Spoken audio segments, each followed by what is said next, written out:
అనకాపల్లి జిల్లాలో ఉన్నటువంటి పర్వాడ ఫార్మాసిటీలో మరో ఘోర ఘటన అనేటువంటి చోటు చేసుకుంది. విశాఖ ఫార్మాసిటీ లిమిటెడ్ అనేటువంటి దాంట్లో కామన్ ఎఫ్లూయెంట్ ట్రీట్మెంట్ ప్లాంట్లో ఈరోజు ఒక కార్మికుడు గాయాలకు గురయ్యాడు.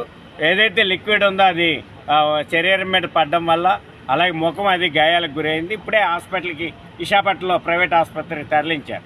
భద్రతా ప్రమాణాలు అనేటువంటి అధిక ప్రాధాన్యత ఇవ్వాల్సినటువంటి యాజమాన్యం అధిక ప్రాధాన్యత ఇవ్వకపోవడం వల్ల ఇదే రామ్కీకి చెందినటువంటి కంపెనీ డెవలపర్ ఈ రకంగా భద్రతా ప్రమాణాలు పాటించి ఆదర్శవంతంగా వ్యవహరించవలసినటువంటి పరిశ్రమలోనే భద్రతా ప్రమాణాలు పాటించకపోవడం వల్ల కర్ణం ముత్యాలు 45 సంవత్సరాలు హెల్పర్గా పనిచేస్తున్నటువంటి కార్మికుడు గాయాలకు గురయ్యాడు. ఈ విశాఖపట్నంలో తరలించి వైద్యం అందిస్తారు. మేము డిమాండ్ చేస్తూ ఉన్నాం. ఈ సందర్భంగా మెరుగైనటువంటి వైద్య సేవలు అందించండి.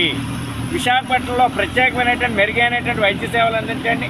ఆయన కోలుకునే వరకు పూర్తి స్థాయిలో వైద్య సేవలకు యాజమాన్యం బాధించాలి. ఆయన కుటుంబానికి కూడా యాజమాన్యమే ప్రతి నెల వేతనం చెల్లించాలా.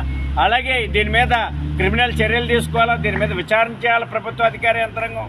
ఆ రకంగా చేసి కార్మికుల యొక్క రక్షణ కోసం భద్రత కోసం యాజమాన్యాలు పెద్దపీట వేయాలి. ఆ రకంగా కాకుండా కార్మికుల యొక్క రక్షణకి పూర్తిగా యాజమాన్యాలు గాలి కొదిలేస్తున్నాయి.